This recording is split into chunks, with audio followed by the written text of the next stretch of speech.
Coucou tout le monde, j'espère que vous allez bien. Aujourd'hui, on va s'intéresser à un test qui a été fait par des rhumatologues français.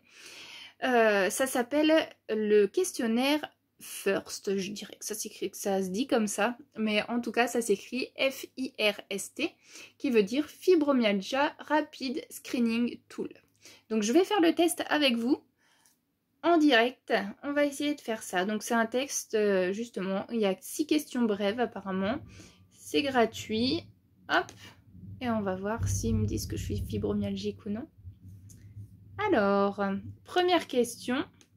Alors ça s'adresse, ils disent, aux personnes qui souffrent de douleurs aux articulations, muscles et tendons depuis au moins 3 mois. Donc c'est mon cas, évidemment. Donc, il me demande si je suis un homme ou une femme. Je suis une femme.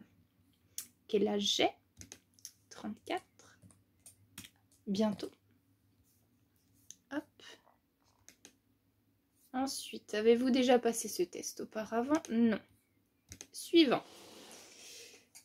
Mes douleurs sont localisées partout dans tout mon corps. Oui. Mes douleurs s'accompagnent de fatigue générale permanente et très gênante. Oui. Alors, je vais avoir des crises un peu plus fortes que d'autres. Il y a des fois où ça va à peu près. J'ai quand même la pêche de temps en temps, heureusement. Mais sinon, je peux aussi d'un coup être dans ma journée, que ça se passe très bien, et d'un coup avoir un coup de barre total, et vraiment là, j'en peux plus. Ou sinon, être fatiguée vraiment toute la journée.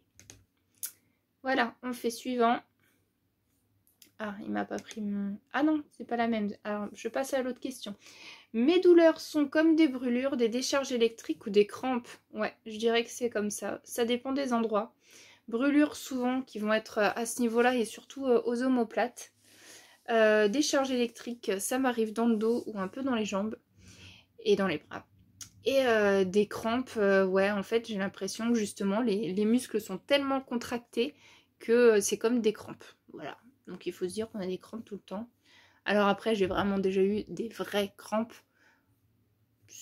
Heureusement que c'est pas à ce point-là, parce que des vraies crampes, vraiment, c'est pas supportable, quoi. On hurle de douleur.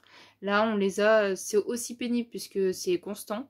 Ça s'arrête pas, mais c'est quand même moins violent à ce niveau-là, je pense.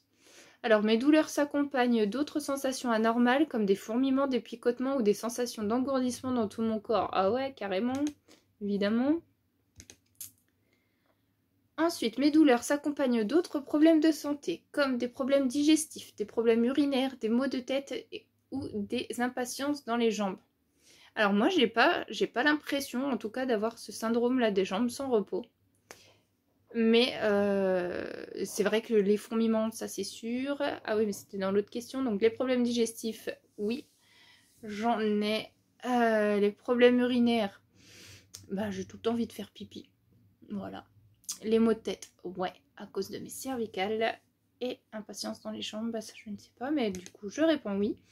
Mes douleurs ont un retentissement important dans ma vie, en particulier sur mon sommeil, ma capacité à me concentrer avec une impression de fonctionner au ralenti. Mais carrément.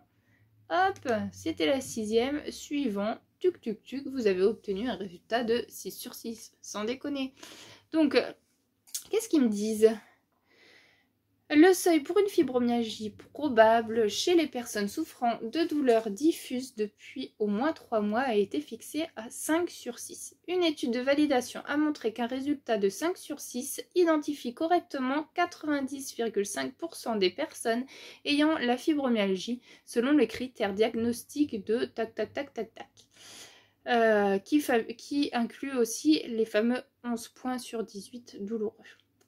Un résultat de 5 sur 6 identifie aussi correctement 85,7% des personnes qui n'ont pas la fibromyalgie. Et ben du coup, ça sert à quoi? Le test a ainsi une bonne puissance discriminative, mais fournit une certaine proportion de faux positifs et de faux négatifs. En 2010, l'ARC a proposé de nouveaux critères diagnostiques qui ne font pas appel aux points douloureux de la pression. Cet autre test, le questionnaire de l'impact de la fibromyalgie, est l'un des plus utilisés pour évaluer la sévérité des symptômes. Ok, d'accord. Bon, on va faire celui-là aussi alors.